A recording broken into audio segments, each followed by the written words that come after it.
A stampede broke out at the Barclays Center in Brooklyn, New York, injuring at least 10 people last night.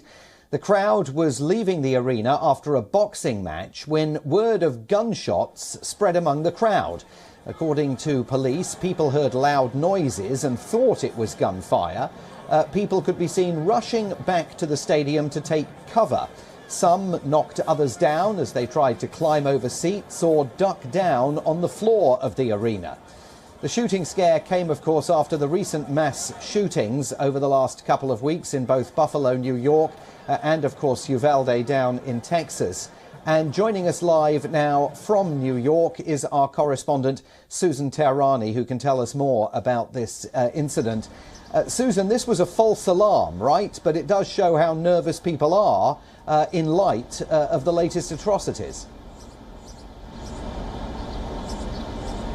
Absolutely, Simon. A country on the edge, something that we really can't deny. I just want to give you a few quotes of individuals who were there to paint a picture of how people really feel in situations like this, which is completely relatable.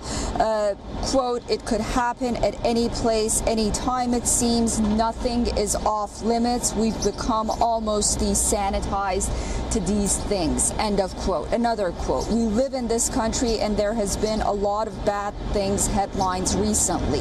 I thought our worst fears would be realized." Like you mentioned, despite the fact that this was a false alarm with the mass shootings that have been happening back to back recently, and also with the fact that we know right now how high crime is prevalent in New York, and despite the fact that, you know, COVID restrictions have been lifted, but you know, gatherings like this is really not common in New York, and it's something new after 2.5, almost 3 years. You know, how to deal with them, and the stampede that happened after this loud sound really signifies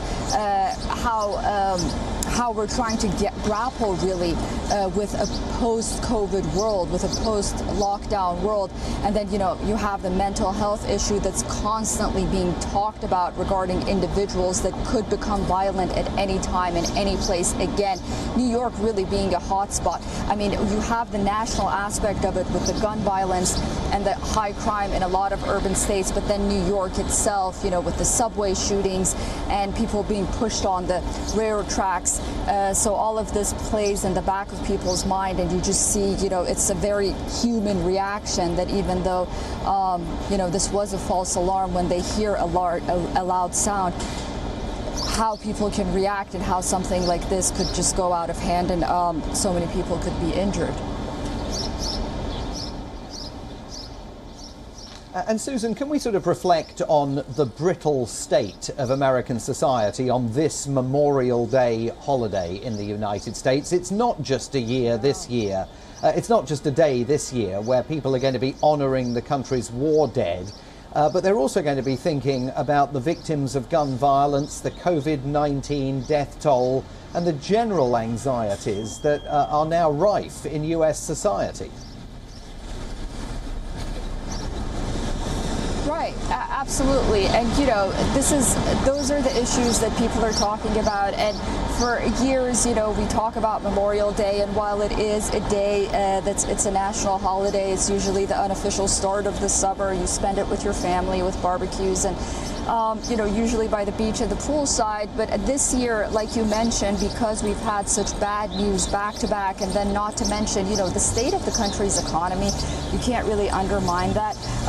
Families right now are really struggling with a sense of uncertainty, not only with their inflation, but also, you know, if they did want to sort of move past what's happening on a national level, you know, they really can't take trips. A lot of them, they had to stay home because of high gas prices.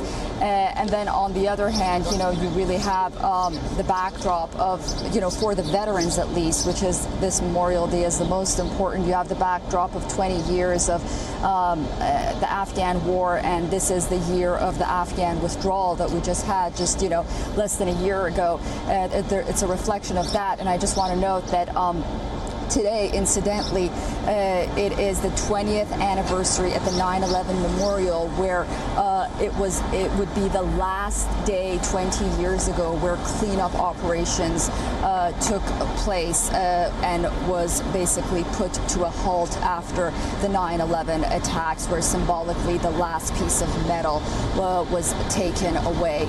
So a lot of significance here in New York on this Memorial Day, but also across the country. As you mentioned, not only veterans are grappling with what's happening, but a nation on edge on how to move forward and how to try to find some kind of consensus to put this sort of hotbed of issues at rest and put partisanship aside. And we'll have to wait and see how if we come out of it on top, which we should. All very unusual in a country normally brash and self-confident. WION's Susan Tehrani live for us on the streets of New York. Thanks very much. We'll see you again soon.